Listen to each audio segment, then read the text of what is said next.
hello के छ खबर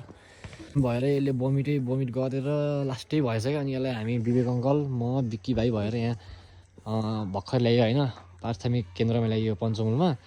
अब यसले यसको उता हामी कन्ट्याक्ट गर्दैछौँ यसलाई अब कन्ट्याक्ट गरेर यसको कुनै फ्यामिलीहरू भेट भयो भने यसलाई हामीले आजै लगिदिने कुरा छ होइन बिचरा यो चिसोमा अब यस्तोमा बमिट गरेर आज दिनभरि यो हिजो बेलुकाबाट यसले बमिट गरेको होइन यस्तै छ अब हामी यसलाई पुऱ्याइदिन रापकोट हो अरे भन्ने चाहिँ कन्ट्याक्टमा आएको एक्ज्याक्ट घर चाहिँ थाहा छैन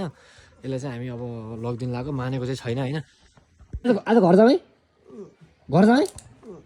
केही हुन्न अनि पछि आउने सन्चो भएपछि आउने है अब मानेको चाहिँ छैन होइन घर जानु चाहिँ मान्दैन अब यसलाई जसरी भए पनि यस्तो राख्ने कुरा भएन हेरौँ अब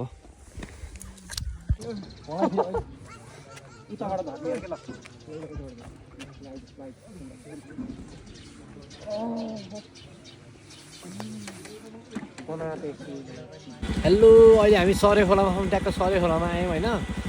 माथिबाट लिएर आयौँ हस्पिटल लग्यौँ भनेर चेकअप गरायौँ यसलाई डाइरिया पनि भएको थियो क्या भोमिट डाइरिया एकैचोटि भएको थियो चिसोले गर्दा होला होइन अनि यसको घरमा कन्ट्याक्ट गरेर बाबालाई फोन गरेर अनि अब बाबालाई पनि बाहिर निस्किनु भनेको छौँ उता छ धने यता विक्की भाइ छ यता सतवीर टक्क अब हामी जान्छौँ होइन अनि धनेलाई घरमा लगेर सकुशल छोडेर होइन यसलाई एकदम सेफसँग ज्याकेटहरू लगाएर टक्क सबै कुराहरू सेफसँग राखेको छौँ है टक्क सरे खोलामा गयो अबको लगभग 45 मिनट अथवा आधी घन्टामा हामी पुगिन्छ त्यसपछि घरमा लगेर चिसोमा सुत्थ्यो क्या बिरबारीमा न खानु न क्यार्नु भन्ने हिँडेको बाटो बाइकबाट झर्ने बित्तिकै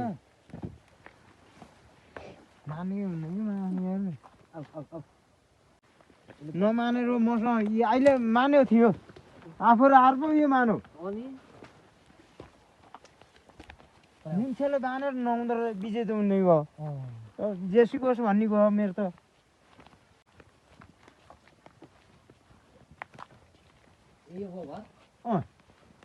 घर पल्लो घर कसो गर्यो धने कसो गर्यो चिनिसको को नै के भयो आइज ऊ त बाघ आउँछ अहिले राति आऊ भोलि हामी पनि यहीँ बस्ने हो आइज हामी पनि यहीँ बस्ने हो हेर्दा तेरो गोरु ऊ दुईटा गोरु भोलि चराउने गोरु अब यस्तो गोरु रहेछ घरै तेरो ऊ गोरु त्यो मोटा गोरु रहेछ गोरु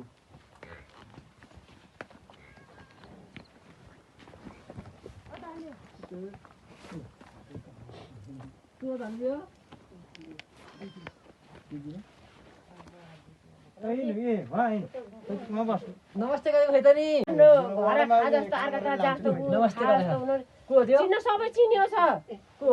हो पैसा निकाले यसलाई नचिनेको पनि कोही छैन नदेउरको नै आफ्नो र अर्को सबै चिन्छ यसले यहाँका मान्छे यति गर्ने नि उसलाई दरङतिर जाने नि सबैलाई रचु उसलाई ढौ हारेको दुई तिन फेरसँग ऊ गयो यो यसको यो बमिट भएको औषधि हो अर्को बिक्री खोइ रे मैसँग छ त्यो अर्को मोडल यता कान्छ आउनु बाबु बस्नु बाबुजी अन्त हेरेर घिसारेर पनि ल्याएको क्या नमानेर रक्सी हाल लासियो बाबु रक्सी सुन्दैन त सिक्रेट बस्दा पनि कति राम्रोसँग गोरु हिँड्ने घाँस काट्ने यताउति कति राम्रो थियो पछि यो बिचमा कता रक्सी हाल्नु सिक्यो त्यसपछि यो बटारिएको रक्सी थियो अरे बटारे थियो अरे हामीले ल्याउन सक्यो हो त्यहाँको पारीको केटी उहाँ दरङ सेरबारीको थियो हामीले 100 रुपियाँ दाम दियौँ अनि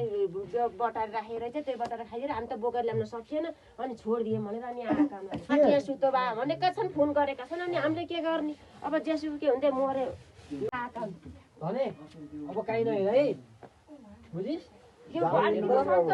हिँडिहाल्छ घरि नबसिकन उहाँ कहाँ 9-10 वटा बाख्रा छन् त अब भैँसी छन् त्यो गोठाभरि यस्तो छ त नि यसलाई यसो एउटा गोरु हिँडेर ह्याम्दै स्कुल जान्छन् एउटा यो बात समातेर ल्याएर यसलाई यसको नागरिक त बनाइदिएर पानी त के जाति अपङ्ग भत्ता नि पाइन्छ क्या बाबु त्यो अर्थ भने यति अरू मान्दै नमाने के लाउँछ बाबु चप्पै घर अनि के भने भन्दाखेरि कसैले मान्छ भने त्यो रक्सी लान्छ भने राम्रो यसो खाना खिलाउँछु मैले ल्याइदिने मात्रै मान्छे भयो अब मेरो बाबु जय जय गर्नु भयो यसलाई हामीले अब यहीँ डोरो लाएर भन्छ कि जसरी हुन्छ उसरी अब हिँड्नेलाई त म डोरो लाएर फेरि मर्छ कि भन्न पर्यो बाबु यस्तो मुस्किल भएर हामीलाई त साह्रै गाह्रो भयो क्या क्यार्ने नानी बाबु फेरि केही गर्छ कि भन्न नि पर्यो यस्तो हालत भयो त नि ए पहिला पालि त छुँदैन त रौसी छुँदैन त सिक्रेट छुँदैन त अर्काले खाएको पनि छिछि अर्दै हिँड्थ्यो क्या अहिले त यस्तो भयो क्या अहिले त यस्तो भयो नि मेरो बाबु यसले त हामीलाई त रुवाएर हुन्छ कहाँ मर्छ कि क्यार्छ भनेर भने गर्न पर्ने हो क्यार्ने यस्तो होस् नि अब चिसा हिँड्यो छ कहिले खान्छ कहिले खान्छ नि रक्सी खान्छ गर्ने थर ज्यान काम्छ र खान नबसी खान नबसी क्यार्ने यस्तो नै यो त बस्दा एकछिन बस्दैन यहाँ त तर मजाले भात खिलाउने हो सिकेर हप्तामा खिलाउँछ त्यसलाई एक फेरि लर चेक गर्न पर्छ जान पर्यो अनि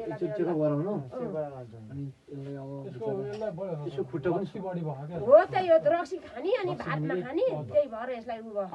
थर ज्यान काम्ने अन्त खुट्टा नटेक्थ्यो नि त्यही भएर बटेर लिएर हिँड्ने रहेछ ओडबाट जाने के अरे तलतिरबाट धेरै काम गर्छ मैले यसलाई मान्छे पनि त्यति मात्रै झोलो मात्रै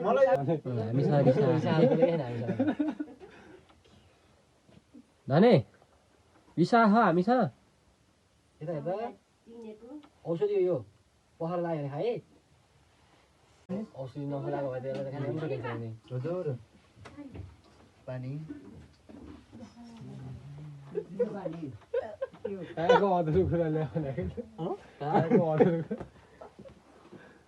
आज बसेर भोलि बिहान गयो हुनाले त होइन जाने हो साथी त जोड्छ यसले नि कान्छाले यो माइला चिनेर चाहिँ बरु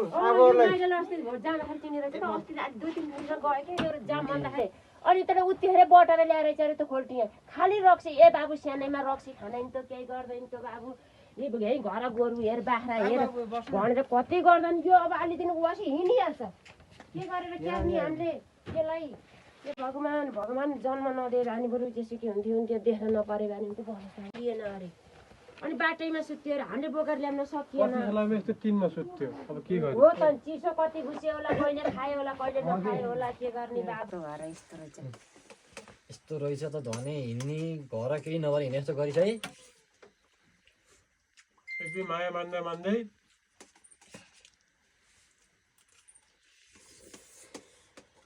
भयो जानु लाग्यो हामी ल भने बाई बाई बाई बाई गरिदियो ल बाई बाई राम्रोसँग बस है रिसाएर हिँड्ने बेलामा त खुसी पनि जाने ल बाई बाई जाउँ ल सन्चो बसी हामी आउँछौँ है भेट्दा मेरो फोन केटाले सेभ गरेर फोन गर्नु होला ए बाबु है छोरा हो है कोही बेला चाहिँ त्यता आमा पनि हस् हुन्छ ल आमा बस्नु ल ल बस्नुहोस् है त ल भाइ बहिनी ल ल नानी बस है